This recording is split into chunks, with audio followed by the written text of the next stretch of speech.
l'a tous fait, des centaines de fois. On clique sur enregistrer et pouf, c'est bon, notre travail est à l'abri. Mais on s'est déjà demandé où ça va vraiment. Comment est-ce qu'un simple clic peut transformer, je sais pas moi, nos photos de vacances, nos idées, en quelque chose qu'une machine peut garder précieusement et nous ressortir intacts des années après? Non, ce n'est pas de la magie, même si ça y ressemble, c'est un système incroyablement bien pensé. Allez, c'est parti, on va décortiquer tout ça ensemble.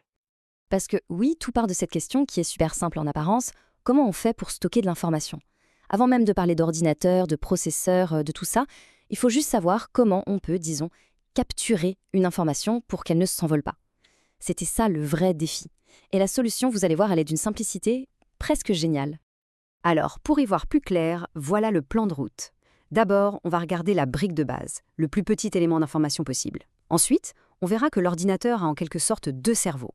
Un pour le court terme, l'autre pour le long terme. Après ça, on ira fouiller dans sa grande bibliothèque permanente. Et pour finir, on regardera comment on a rendu toutes ces données nomades pour les importer partout avec nous. Ok, on attaque par les fondations.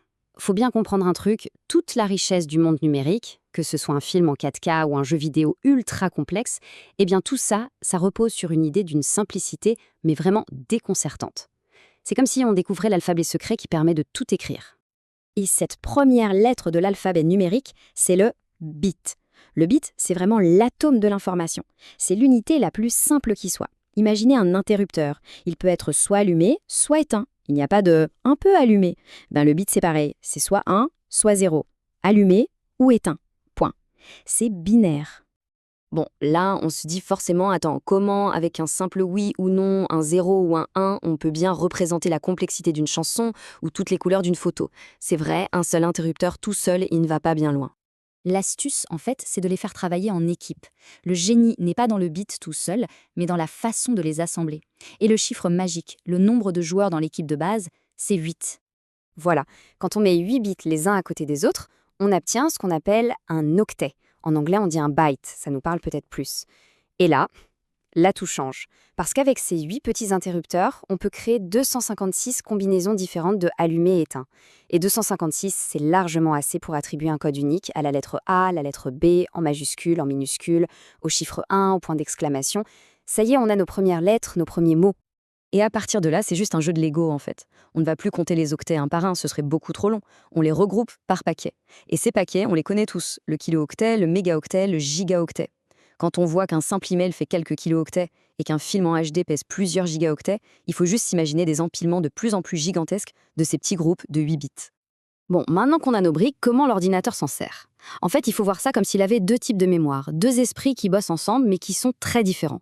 Il y a la mémoire vive, super rapide, super efficace, mais complètement amnésique. Et puis il y a la mémoire morte. Elle est plus lente, mais elle n'oublie jamais rien. Une vraie mémoire d'éléphant.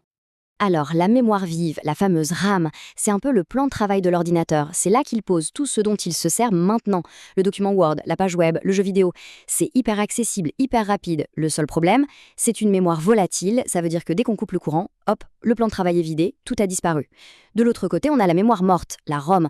Ça, c'est pas un plan de travail, c'est plutôt le mode d'emploi de la machine gravé à l'intérieur. Elle contient juste les instructions de base pour que l'ordi sache comment démarrer. C'est pour ça qu'elle est morte. On ne peut ni écrire dessus, ni l'effacer. Et c'est ça qui est intéressant, c'est qu'on peut vraiment voir la différence. Regardez, à gauche, ce sont les barrettes de RAM. Ce sont des modules qu'on peut même changer, en ajouter, pour avoir un plus grand plan de travail. Et à droite, ces toutes petites puces noires soudées directement sur la carte mère, eh bien ça, c'est la ROM, intouchable. Ok, mais alors, si la RAM oublie tout dès qu'on éteint l'ordi, où va notre fichier quand on clique sur « Enregistrer » ? Il ne peut pas rester là, sur ce plan de travail éphémère. Non, il est temps pour lui de déménager dans un endroit beaucoup plus sûr. On pourrait dire la bibliothèque de l'ordinateur. Oui, c'est vraiment ça l'idée. C'est le grand meuble d'archivage, la bibliothèque, où chaque fichier est soigneusement rangé, étiqueté, prêt à être retrouvé plus tard, que ce soit dans 5 minutes ou dans 10 ans. C'est la mémoire à long terme de la machine. Et pour jouer ce rôle de bibliothèque, il y a principalement deux technologies qui s'affrontent. D'un côté, le disque dur traditionnel, le HDD. C'est une petite merveille de mécanique, avec des plateaux qui tournent à des milliers de tours par minute et une tête de lecture qui flotte juste au-dessus. Et de l'autre, son remplaçant moderne, le SSD. Lui, il est 100% électronique, 0 pièce en mouvement. La différence de vitesse, c'est simple. C'est comme passer d'un vieux tourne-disque à Spotify. L'accès à l'info est quasi instantané. Ça change tout. Le truc, c'est que c'est bien beau d'avoir une super bibliothèque, mais on a vite eu envie de pouvoir emporter nos livres avec nous. On ne voulait pas que nos données soient prisonnières d'une seule machine. L'étape d'après, c'était donc de rendre tout ça portable, de pouvoir glisser nos fichiers dans la poche. Et là, quelle histoire, quelle évolution. Certains s'en souviennent peut-être, on a commencé avec la disquette, qui pouvait à peine stocker une seule photo de mauvaise qualité. Puis on a eu les CD, les DVD, et puis la révolution, la clé USB, toute petite, super solide, hyper pratique. Et aujourd'hui, on a des disques durs externes qui sont de vraies bibliothèques de poche avec des milliers de films dedans. Au fond, tous ces objets sont devenus un peu des extensions de notre propre mémoire. Ils incarnent une idée très forte. Nos données ne sont plus attachées à une machine, à un bureau, elles sont attachées à nous. Elles bougent avec nous, prêtes à être utilisées ou partagées n'importe où, n'importe quand. Donc, si on résume, on a une sorte de pyramide où tout s'emboîte parfaitement. Tout en bas, la base de tout, l'alphabet des bits et des octets. Juste au-dessus, on a la conscience de l'ordinateur, avec sa mémoire de travail, la RAM, et ses instructions de base, la ROM. Encore au-dessus, on trouve sa grande bibliothèque personnelle, sa mémoire à long terme, les disques durs. Et tout en haut, eh bien, ce sont les valises, les sacs à dos, tout ce qui permet aux données de voyager, le stockage portable. Au final, ce qu'il faut retenir, c'est que derrière ce geste si anodin du clic sur enregistrer, il n'y a absolument aucune magie.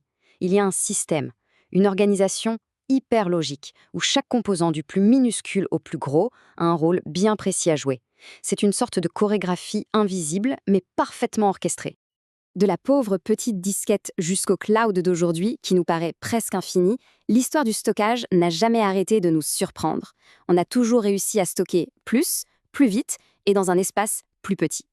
La vraie question, ce n'est donc pas s'il y aura une prochaine révolution, mais plutôt à quoi ressemblera-t-elle ? Comment on va faire pour sauvegarder les montagnes de données qu'on produit chaque seconde ? L'avenir du stockage, c'est clairement une des plus grandes aventures technologiques qui reste à écrire.